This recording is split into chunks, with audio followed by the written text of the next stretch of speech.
Découvrez un extrait exclusif de ce livre audio et profitez d'un essai gratuit sur Audible via le lien dans la description. Chapitre 1. Comment reconnaît-on un enfant affecté d'un TDAH? Symptômes et manifestations extérieures. Portrait global. Il est important que les différents acteurs du monde de l'enfant, parents, enseignants, orthopédagogues, neuropsychologues, médecins, animateurs des activités parascolaires, etc., soient familiers avec le portrait clinique auquel on réfère lorsqu'on parle de TDAH. On peut facilement penser que si chacun des acteurs aborde la collaboration interdisciplinaire avec un plus grand sentiment de compétence face au diagnostic du TDAH, cette collaboration mènera à un plan d'intervention plus riche, intégré et nuancé. Et ce, au profit de l'enfant que chacun cherche à aider à aborder son problème. Nous décrirons donc ici les symptômes et les manifestations extérieures associées au TDAH. Nous chercherons aussi à faire ressortir les ressemblances et les différences que l'on peut observer entre un enfant affecté d'un TDAH et un enfant qui n'est pas affecté de ce trouble. De façon générale, on remarque 3 grandes catégories de symptômes associés au TDAH. On parle d'inattention, d'impulsivité et d'hyperactivité. Les manifestations liées à l'une ou à l'autre des catégories de symptômes peuvent être plus ou moins manifestes selon les enfants. Ainsi, selon la prédominance du type de symptômes, on dira que l'enfant est affecté 1. D'un TDAH type inattention prédominante, 2. D'un TDAH type hyperactivité-impulsivité prédominante, 3.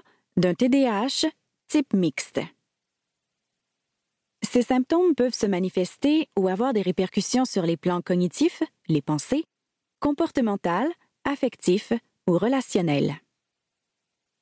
Sur le plan cognitif, on peut remarquer que les enfants affectés d'un TDAH sont facilement distraits.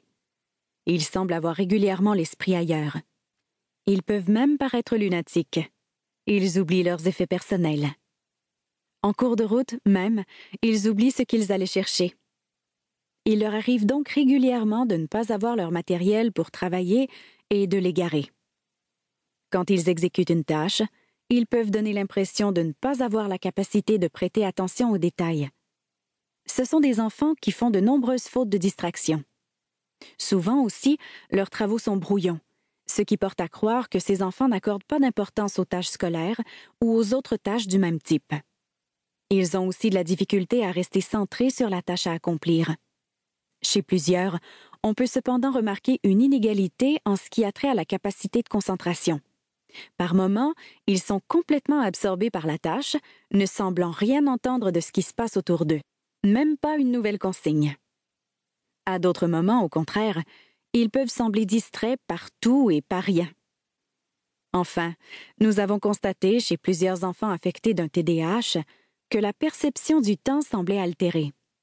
Ce symptôme ne constitue pas un critère diagnostique du TDAH, mais il s'agit toutefois d'une observation clinique qui revient régulièrement chez cette population. Pour eux, le temps semble souvent passer trop lentement et être vécu subjectivement comme une éternité. À d'autres moments, le temps semble au contraire filer si vite qu'ils sont surpris par son passage. Ainsi, pour ces enfants, le temps passe souvent trop lentement, comme lorsqu'on attend une nouvelle importante, ou encore il passe trop vite, comme lorsqu'on est absorbé dans une activité qu'on adore. La perception du temps chez tous les êtres humains peut être modifiée en fonction des émotions que vit la personne à un moment donné. Comme les enfants affectés d'un TDAH sont souvent des enfants avec une grande sensibilité, on peut penser que cette altération dans la perception du temps fréquemment observée chez ceux-ci soit une conséquence de cette sensibilité accrue qui les caractérise. Sur le plan comportemental, on remarque que ces enfants ont souvent du mal à s'organiser, à s'installer. Ils ont de la difficulté à commencer les tâches à accomplir. Ils ont aussi du mal à les terminer. En cours d'exécution, il leur est difficile de garder une ligne directrice. Ainsi, ils changent fréquemment de cap, passant d'une tâche à l'autre sans en terminer aucune. De plus, lorsqu'ils rencontrent une difficulté, ils ont du mal à persévérer dans leurs tâches. On les dit souvent dispersés.